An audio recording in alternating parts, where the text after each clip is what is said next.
आज मैं बताने की कोशिश करूंगी कि शिव कौन है। आप लोगों ने शिव जी के विवरण में बहुत कुछ सुना होगा, शायद ये जो मैं बोलूंगी वो आपको नया लगेगा। कौन है शिव? शिव सत्य है। क्यों कह रही हूँ? आप सोचिए, झूठ जो है वो कहना पड़ता है, माया जो है वो रचनी पड़ती है, कल्पना जो है वो करनी पड़ती है, पर सत्य के लिए कुछ नहीं करना पड़ता। सत्य सिर्फ है, उसके लिए कुछ कहना, कुछ गढ़ना, कुछ सोचना कुछ नहीं पड़ता। जो सत्य है वो सत्य ही रहेगा, उसको बदला नहीं जा सकता।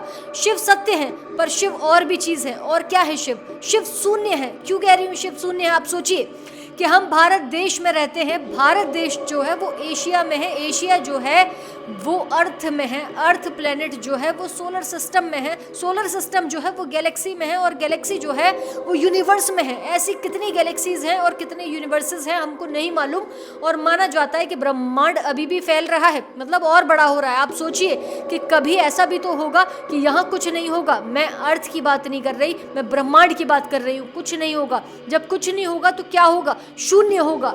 एक समय रहा होगा जब कुछ नहीं रहा, और एक फिर समय आएगा आज से कई हजारों साल बाद, जब आप और मैं नहीं रहेंगे, तब सब कुछ खत्म हो जाएगा। सूर्य बुझ जाएगा, गैलेक्सी तबाह हो जाएगी, यूनिवर्स खत्म हो जाएगा, तो जो बच जाएगा वो क्या होगा? वो होगा शून्य। वो है शिव, शून्य। एक गाना आया था ए.आर. रहमान का, कुन फयाकुन, जिसका मतलब था कि जब कुछ नहीं था तब भी जो था उसको कहा गया कुन फयाकुन। उसकी लाइनें भी है कि जब कहीं पर कुछ भी नहीं था तो वही था। असल मायने में वो शिव की बात हो रही है। शिव सत्य है, शिव शून्य है, शिव एक और चीज है, शिव अंधकार है, जो कह रही हूं मैं। आप सोचिए कि माचिस की तीली से लेकर और सूरज, ये सब कुछ किसी न किसी दिन, किसी न किसी पल बुझ जाएगा। माचिस जलने के साथ बुझेगी, सूरज पता नहीं कब से जल रहा है लेकिन एक दिन बुझ जाएगा। पर जो शून्य है, जो सत्य है, वो अंधकार है, कि जब कहीं कोई रोशनी नहीं रहेगी तब भी अंधकार रहेगा। जब कुछ नहीं था तब भी अंधकार था। तो अंधकार उतना ही शून्य है और उतना ही सत्य है। इसको बनने के लिए जलने और बुझने की जरूरत नहीं पड़ती, वो बस है। जैसे आपका शरीर है जो बना है, अभी चल रहा है और एक दिन जलेगा और फिर बुझ जाएगा। शरीर के जलने के बाद वो आत्मा जहाँ पहुँचेगी वो शिव है। शिव शून्य है, शिव अंधकार है और शिव ही सत्य है। शिव जी के कई नाम हैं, ज़्यादातर नाम हमने सुन रखे हैं। नटराज, कैलाशपति, पशुपतिनाथ, विध्वंसक, विनाशक, भोलेनाथ।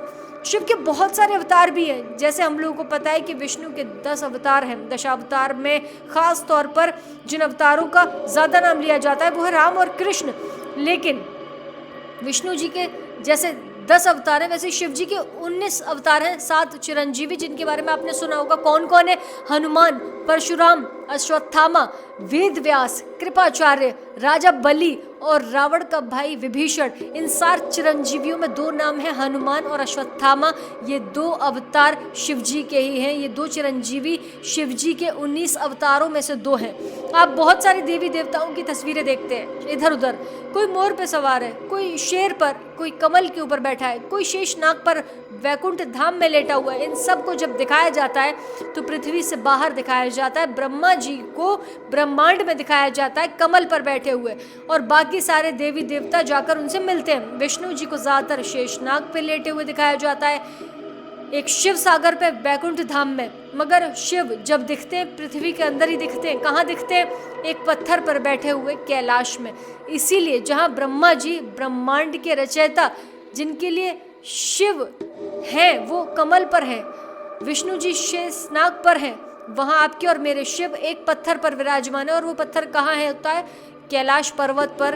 वो जगह है जिसके कारण उनको कैलाशपति भी कहा जाता है। एक ऐसा रहस्यमय पहाड़ जिन पर कोई नहीं चढ़ पाया, बहुत कोशिश करने के बाद भी कोई नहीं चढ़ पाया। माउंट एवरेस्ट कैलाश पर्वत से बहुत ऊंचा है, वहाँ लोग पहुँच गए, लेकिन कैलाश पर्वत कोई नहीं चढ़ पाया। ऐसा कहा जाता है कि एक नाम है जो कैलाश पर्वत चढ़ गया, उसका नाम था मिलारेपा।